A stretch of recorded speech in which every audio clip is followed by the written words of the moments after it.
ಪ್ರೀತಿಯ ನನ್ನ ಯೂಟ್ಯೂಬ್ ಕುಟುಂಬಕ್ಕೆ ಮತ್ತೊಮ್ಮೆ ನನ್ನ ಪುಟ್ಟ ಪ್ರಪಂಚಕ್ಕೆ ಸ್ವಾಗತ. ದೇವರ ಅಭಿಷೇಕ ನೋಡೋದು ತುಂಬ ಒಳ್ಳೆಯದಂತೆ.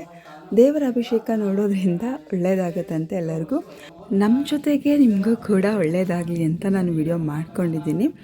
ಸುಮಾರು ಒಂದು 5-6 ವರ್ಷಗಳ ಹಿಂದೆ ನಾನು ಅಭಿಷೇಕ ಮಾಡಿಸ್ತೇನೆ ಆಂಜನೇಯ ಸ್ವಾಮಿ ಮತ್ತು ಶಿವಂಗೆ ಅಂತ ಅಂದ್ಕೊಂಡಿದ್ದೆ. ಕಾರಣ ನಮ್ಮಮ್ಮಂಗೆ ಆವಾಗ ಶ್ವಾಸಕೋಶ ಆಪ್ರೇಷನ್ ಆಗಿತ್ತು, ಇನ್ಫೆಕ್ಷನ್ ಆಗಿ. ಸೊ ಆವಾಗ ತುಂಬ ಸೀರಿಯಸ್ ಆಗಿದ್ದರು. ಸೊ ಆವಾಗ ಉಳಿಸ್ಕೊಟ್ರೆ ನಾನು ಮಾಡ್ತೀನಿ ಅಂತ ಅಂದ್ಕೊಂಡಿದ್ದೆ. ಆಗಿಂದ ಮಾಡಿಸೋದಕ್ಕೆ ಆಗೇ ಇರಲಿಲ್ಲ. ಇವಾಗ ಮತ್ತೆ ಅಮ್ಮಂಗೆ ಹುಷಾರಿಲ್ಲದೆ ಇರೋ ಕಾರಣ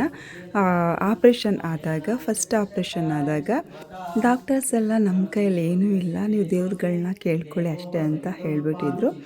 ಸೊ ಆ ಟೈಮ್ನಲ್ಲಿ ನಾನು ಅವಾಗ ಮಾಡಿಸ್ಕೊಂಡಿದ್ದ ಹರಕೆ ಇನ್ನೂ ತೀರಿಸಿಲ್ಲ. 3 ತಿಂಗಳೊಳಗಡೆ ನಾನು ತೀರಿಸ್ಕೊಡ್ತೀನಿ, ದಯವಿಟ್ಟು ನಮ್ಮಮ್ಮನ ಉಳಿಸ್ಕೊಡು ಭಗವಂತ ಅಂತ ಕೇಳಿಕೊಂಡೆ. ಹಾಗಾಗಿ 3 ತಿಂಗಳೊಳಗಡೆ ಮಾಡಬೇಕು ಅಂತ ಅಂದ್ಕೊಂಡು ಇವತ್ತು ಮಾಡಿಸ್ತಾ ಇದ್ದೀನಿ. ಆದರೆ ಅಮ್ಮ ಇನ್ನೂ ಚೇತರಿಸ್ಕೊಂಡಿಲ್ಲ, ಹಾಗಾಗಿ ಅಮ್ಮ ದೇವಸ್ಥಾನಕ್ಕೆ ಬಂದಿಲ್ಲ. ಜೊತೆಗೆ ರೀತು ಕೂಡ ಅವಳಿಗೆ ಕೆಲಸ ಸಿಕ್ಕಿದ್ರೆ ಮೊದಲನೇ ಸಂಬಳದಲ್ಲಿ ಅಭಿಷೇಕ ಮಾಡಿಸ್ತೀನಿ ಅಂತ ಅಂದ್ಕೊಂಡಿಲ್ಲಂತೆ. ಸೊ ಇಬ್ಬರು ಕೂಡ ಒಂದೇ ಮನೆಯವರು ಆಗಿರೋದ್ರಿಂದ ಇಬ್ಬರು ಸೇರಿ 2 ದೇವಸ್ಥಾನಕ್ಕೆ ಅಭಿಷೇಕ ಮಾಡಿಸೋಣ ಅಂತ ಡಿಸೈಡ್ ಮಾಡ್ಕೊಂಡ್ವಿ. ಹಾಗಾಗಿ ಇಷ್ಟು ಬೇಗ ಅಭಿಷೇಕ ಮಾಡಿಸ್ಬೇಕಾಯಿತು. ಇಲ್ಲ ಅಂತ ಹೇಳಿದರೆ ಇನ್ನು ಸ್ವಲ್ಪ ನಿಧಾನಕ್ಕೆ ಅಮ್ಮ ಚೇತರಿಸ್ಕೊಂಡ ಮೇಲೇ ಅಭಿಷೇಕ ಮಾಡಿಸ್ತಿದ್ವಿ. ಸದ್ಯಕ್ಕೆ ನಮಗೇನೂ ಬೇಡ, ಅಮ್ಮ ಹುಷಾರಾಗಿ ಆರಾಮಾಗಿ ಓಡಾಡ್ಕೊಂಡಿದ್ರೆ ಸಾಕು ಅನ್ನೋ ಹಾಗಾಗಿದೆ. ನಾನು ಸಾಮಾನ್ಯವಾಗಿ ದೇವಸ್ಥಾನಗಳಿಗೆ ಹೋಗೋದೇ ಕಡಿಮೆ. ಇವತ್ತು ಈ ಪೂಜೆ ಮಾಡಿಸಿದ್ದು ತುಂಬಾ ಖುಷಿ ಆಯಿತು, ಮನಸ್ಸಿಗೊಂಥರ ನೆಮ್ಮದಿ ಸಿಕ್ತು. ಎಷ್ಟೋ ಸಲ ದೇವಸ್ಥಾನಕ್ಕೆ ಹೋಗ್ಬೇಕಂತ ಅಂದ್ಕೊಂಡಾಗೆಲ್ಲ ಹೋಗೋದಕ್ಕೆ ಆಗಿರಲ್ಲ. ಇತ್ತೀಚೆಗಂತೂ ಮನೆಯಲ್ಲಿ ಪೂಜೆ ಮಾಡೋದಕ್ಕೆ ಟೈಮ್ ಸಾಕಾಗ್ತಿಲ್ಲ ಅನ್ನೋ ಹಾಗಾಗೋಗಿದೆ. ತುಂಬ ಪ್ರಯತ್ನ ಪಡ್ತೀನಿ, ಅಟ್ಲೀಸ್ಟ್ ವಾರಕ್ಕೆ 1 ವಿಡಿಯೋ ಆದರೂ ಎಡಿಟ್ ಮಾಡಿ ಹಾಕೋಣ ಅಂತ. ಅದಕ್ಕೂ ಕೂಡ ಟೈಮ್ ಸಾಕಾಗ್ತಿರಲಿಲ್ಲ.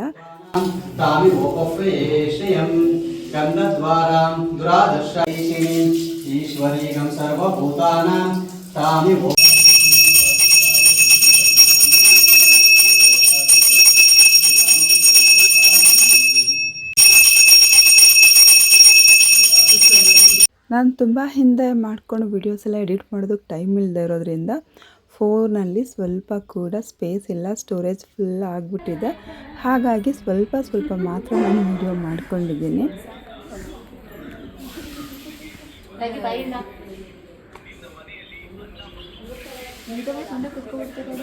ವಿಡಿಯೋ ಮಾಡ್ತಾಳೆ ಅಂತ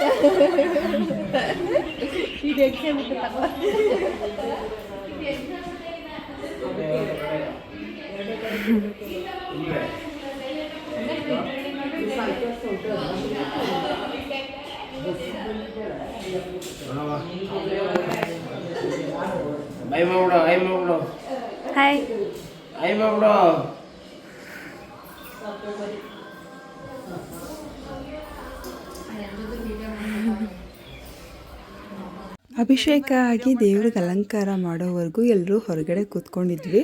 ದೇವ್ರಿಗೆ ತುಂಬ ಚೆನ್ನಾಗಿ ಅಲಂಕಾರ ಮಾಡಿದರು. ಹೂವೆಲ್ಲ ನಾವೇ ತರಿಸ್ಕೊಟ್ಟಿದ್ವಿ. ದೇವರನ್ನು ನೋಡ್ತಿದ್ರೆ ಮತ್ತೆ ನೋಡ್ಬೇಕನ್ಸುವಷ್ಟು ತುಂಬ ಚೆನ್ನಾಗಿ ಅಲಂಕಾರ ಮಾಡಿದರು. ಪೂಜೆ ತುಂಬ ಚೆನ್ನಾಗಿ ಮಾಡಿಕೊಟ್ರು.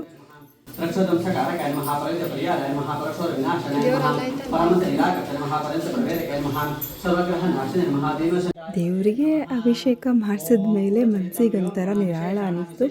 ಅದು ಹಾಗೆ ಹರಕೆ ಮಾಡ್ಕೊಂಡು ತೀರಿಸಿಲ್ಲ ಅಂದರೆ ಮನಸ್ಸಿಗೊಂಥರ ಕಳವಳ ಅನ್ನಿಸ್ತಿರುತ್ತೆ.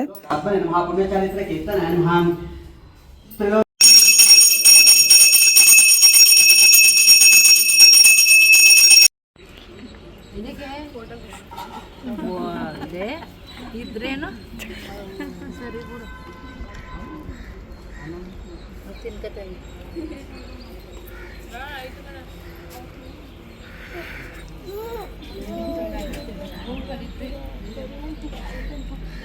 ದೇವ್ರಿಗೆ ಪೂಜೆ ಮಾಡಿಸುವಾಗ ಸೀರೆ ಹಾಕ್ಕೊಂಡೆ ಹೋಗ್ಬೇಕಂತ ಅಂದ್ಕೊಂಡೆ. ಅದು ನಮ್ಮ ಮನೆಯಿಂದ ಪೂಜೆ ಮಾಡಿಸ್ತಿರೋದ್ರಿಂದ.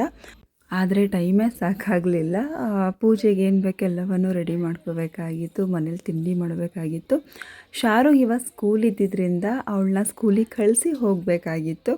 ಹಾಗಾಗಿ ಕೊನೆಗೂ ಸೀರೆ ಹಾಕೊಳ್ಳೋದಕ್ಕಾಗಲೇ ಇಲ್ಲ. ಆದರೆ ನಾಳೆ ನಾನು ಶಿವನ ದೇವಸ್ಥಾನಕ್ಕೆ ಅಭಿಷೇಕ ಮಾಡಿಸಿದ್ದೀನಿ. ಇವತ್ತಾದರೂ ಹಾಕ್ಕೊಂಡು ಹೋಗಲೇಬೇಕಂತ ಹಾಕ್ಕೊಂಡು ಹೋಗಿದ್ದೀನಿ. ಆ ವಿಡಿಯೋ ನಾಳೆ ಅಥವಾ ನಾಳಿದ್ದು ಬರುತ್ತೆ. ನಮ್ಮೂರ ಆಂಜನೇಯ ಸ್ವಾಮಿ ಕೊಳದಲ್ಲಿ ಮೀನು ತುಂಬಾ ಇರುತ್ತೆ. ದೊಡ್ಡದಾಗಿರೋದು ಇವಾಗಲೇ ಸ್ವಲ್ಪ ಚಿಕ್ಕದಾಗಿದೆ. ಈ ವಿಡಿಯೋ ಇಷ್ಟ ಆದರೆ ಒಂದು ಲೈಕ್ ಮಾಡಿ. ಫಸ್ಟ್ ಟೈಮ್ ನನ್ನ ಚಾನಲ್ನ ನೋಡ್ತಿರೋರು ಸಬ್ಸ್ಕ್ರೈಬ್ ಮಾಡ್ಕೊಳ್ಳಿ.